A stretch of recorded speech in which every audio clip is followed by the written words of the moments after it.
திருச்சிற்றம்பலம். தென்னாடுடைய சிவனை போற்றி, எந்நாட்டவருக்கும் இறைவா போற்றி. அனைவருக்கும் வணக்கம். சிம்ம ராசிக்குண்டான ஏப்ரல் மாத பலன்களை பத்தி பார்க்கலாம். சிம்ம ராசியின் அதிபதி சூரியன் இப்போ ராசிக்கு 8ஆம் வீட்டுல இருக்கார். எப்பவுமே ராசி அதிபதி மறைந்தால் கொஞ்சம் கவனமா இருக்கணும். அது 13ஆம் தேதி வரைக்கும் சூரியன் அங்கதான் இருக்க போகிறார்.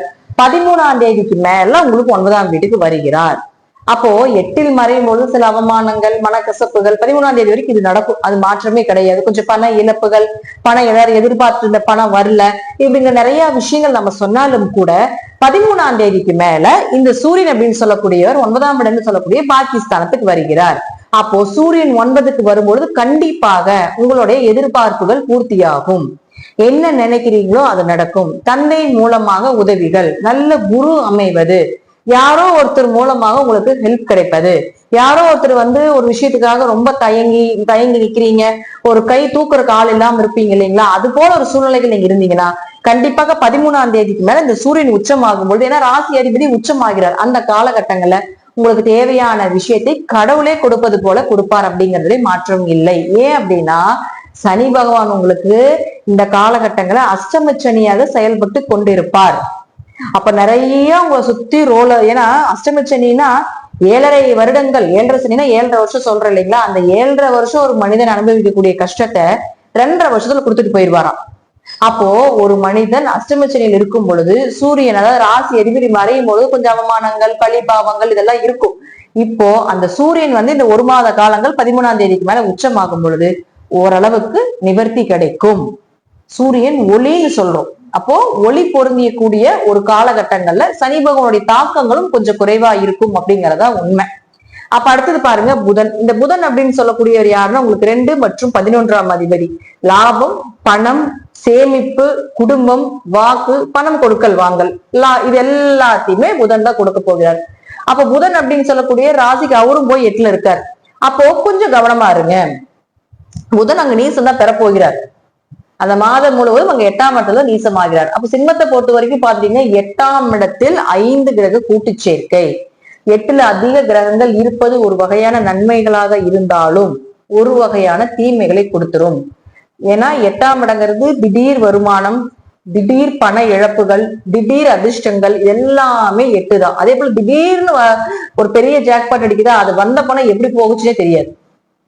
சோ இதெல்லாமே 8ஆம் இடம் தான். அப்ப 8ஆம் இடம் அப்படிங்கிறது ஒரு மனிதனுடைய வாழ்க்கையில அதீத கிரக கூட்டு சேர்க்கை இருந்தா ரொம்ப மனக்குழப்பங்கள் ஜாஸ்தி ஆயிடும். நம்ம சுத்தி எதிரிகளுடைய தொல்லைகள் ரொம்ப ஜாஸ்தி ஆயிடும். யாரை நம்புறது, யாரை நம்ப வேண்டாம், அடுத்தது என்ன பண்றது, நம்ம கூட இருக்கவன் எப்ப நம்ம முதுகுல குத்துவான், இப்படிங்கிறது எல்லா எண்ணங்களும் இப்பெல்லாம் தோணும். அது வேற அஷ்டம சனியோட நிக்குதப்ப. அப்ப கொஞ்சம் கவனமா இருக்கணும். காசு பணம் கொடுக்கல் வாங்கல. ஏன்னா புதன் அங்கதான் நிக்கிறார், அடுத்து சுக்கிரன் அங்கதான் நிக்கிறார், எல்லா கிரகங்களும் அங்க போயிடுச்சு உங்களுக்கு. அப்ப காசு பணம் கொடுக்கல் வாங்கல, வீட்டுல பேச்சுல, அதே போல பாத்தீங்கன்னா உங்களுக்கு குடும்ப ரீதியாக யாரோ ஒருத்தர் பணம் கொடுக்குறீங்க, வாங்குறீங்க, சொத்தை இழக்க வேண்டியது ஒரு சூழ்நிலைகள் வர்றதுக்கு உண்டான வாய்ப்பு, இது எல்லாமே இந்த கூட்டுக்கிறது. ஏன்னா 8ஆம் இடங்கள் சொத்து இழப்பும் 8ஆம் இடம் தான். அப்ப அதெல்லாமே பண்ணிட்டு போயிடும். கவனமா இருக்கணும் சொத்து விஷயத்துல. ஒரு மாதங்கள் அமைதியா இருக்கிறது சிறப்பு. புதன் எப்போ மேஷத்துக்கு வராரோ அப்பதான் உங்களுக்கு பணம் வரும். அது வரைக்கும் கொஞ்சம் பொறுமைதான்.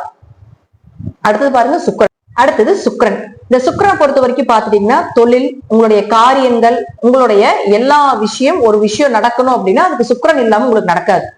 அப்ப சுக்கிரன் உச்சமா தான் இருக்காரு 8ஆம் வீட்டுல. ஆனா எப்படி உச்சமா இருக்காருன்னா வக்கரமாகி உச்சமாகிறார். அப்போ ஒரு உச்ச கிரகம் வக்ர நிலையை அடையும் பொழுது நீசத்தன்மையை அடைந்தே தீரும். அப்ப இந்த சுக்கிரன் உச்சமாயும் பலன் இல்லாம தான் இருக்குது. அப்ப எப்ப உங்களுக்கு அந்த பலனை கொடுக்கும்னா வக்ர நிவர்த்தி 13ஆம் தேதி ஆகுது. அப்ப அந்த வக்ர நிவர்த்திக்கு பின்புதான் உங்களுக்கு இந்த உச்சத்துக்குண்டான பலன் கிடைக்கும். 8ஆம் இடத்துல உச்சமானாலும் அவர் உங்களுக்கு 10 கூடையவர். ஏதாவது ஒரு வழியில தொழிலோ, தொழில் ரீதியாக ஒரு வளர்ச்சியோ அல்லது சாதாரணமா இருக்கிற ஒரு தொழிலாவது நடந்துட்டு இருக்கும். அப்ப 13ஆம் தேதிக்கு மேல நீங்க தொழில் ரீதியான எல்லா ப்ராசஸும் ஸ்டார்ட் பண்ணணும்.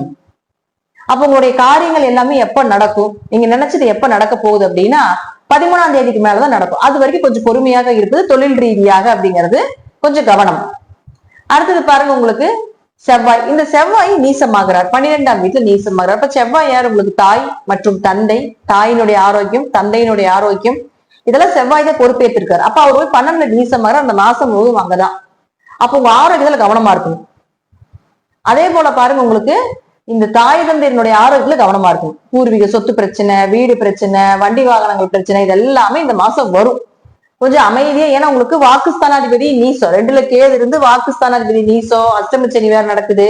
சோ சிம்மத்தை பொறுத்த வரைக்கும் இந்த மாதம் ரொம்ப அமைதியா இருந்து ஹேண்டில் பண்றது நல்லது. முடிஞ்ச காலையில சாயந்தரமும் இரு நேரமும் இறைவனை தரிசனம் பண்றது, கோயிலுக்கு கோயில் ஏதாவது பக்கத்துல இருந்ததுன்னா, சிவன் கோயில் பக்கத்துல தான் கண்டிப்பா அந்த டைம்ல போய் வழிபாடு பண்ணிட்டு வர்றது ரொம்ப சிறப்பான விஷயம். அடுத்தது பாருங்க சனி பகவான். சனி பகவானை பொறுத்த வரைக்கும் பாத்துட்டீங்கன்னா 8க்கு வந்துட்டார். இத்தனை நாள் 7ல இருந்தார், இப்ப 8க்கு வந்து அஷ்டமச்சனியா வரப்போகிறார், வந்துட்டார். இந்த பதிவு வந்து உங்களுக்கு ஏப்ரல் மாசம் வரும்போது உங்களுக்கு சனி வந்து 8ல இருக்கார் அஷ்டமச்சனியா. அப்ப அஷ்டமச்சனி காலகட்டங்கள்ல ரொம்ப கவனமா இருந்துக்கணும். ஒன்னா காசு பணம் நிறைய வருது உங்களுக்கு அஷ்டமச்சனியில விபரீதமா வருது அப்படின்னா, அது அப்படியே வந்தது அப்படியே ஹாஸ்பிட்டல் செலவுக்கு போயிடும், அல்லது தேவை அப்படியே மறைஞ்சு போயிடும். காசு வரல பணம் வரல அப்படின்னா நல்லதுன்னு நினைச்சுக்கோங்க. மீடியமா உங்களுக்கு தேவைக்கு வருது, அல்லது தேவைக்கு இல்லாத போல அடுத்தவங்கிட்ட கடன் வாங்கி பண்ண வேண்டிய ஒரு சூழ்நிலையில் இருந்தாலும் கூட உடம்பு ரீதியாக கொஞ்சம் நல்லா இருப்பீங்க அப்படிங்கறத உண்மை. சோ 8ஆம் இடத்தில் 5 கிரக கூட்டு சேர்க்கை அப்படிங்கிறது தசாபுத்தி நல்லா இருந்துட்டா ஓரளவுக்கு நல்ல பலனை கொடுத்துட்டு போயிருது. தசாபுத்தி ஜாதத்துல சரியில்லாம இருந்தால் அஷ்டமச்சனியும் நடக்கும் பொழுது அமைதியை மட்டும் கடைபிடித்து இறை வழிபாட ரொம்ப அதீத தீவிரமா செய்தால் மட்டுமே ஓரளவு தப்பிக்க முடியும் அப்படிங்கறத முற்றிலும் உண்மை. நெகட்டிவா கிடையாது, எச்சரிக்கை பதிவாக எடுத்துக்கொள்ள வேண்டும் அப்படிங்கறத உண்மை.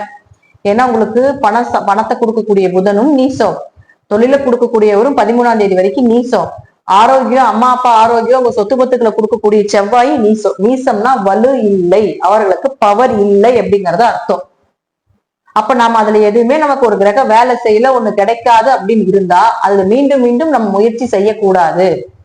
அது வர்றப்ப வருத்துன்னு விட்டுறணும். இப்ப இந்த 3மே பார்த்தீங்கன்னா இந்த மாசம் விலகிடும், அது வரைக்கும் கொஞ்சம் கவனமா இருக்கணும். இந்த 3 கிரக சேர்க்கை அப்படிங்கிறது இந்த மாதம் வந்து விலகிடும். அப்ப அது வரைக்கும் கொஞ்சம் கவனமா இருந்து இந்த மாதத்தை கொஞ்சம் கடந்து இறை வழிபாட்டு மூலமா செலுத்தினீங்கன்னா பெரிய அளவுக்கு மன பாதிப்புகள் இருக்காது அப்படிங்கிறத உண்மை. நன்றி. இன்று ஒரு நல்ல பதிவுல சந்திக்கலாம். திருச்சிற்றம்பலம், தில்லையம்பலம், ஸ்ரீ நரசிம்ம துடிகளே சரணம்.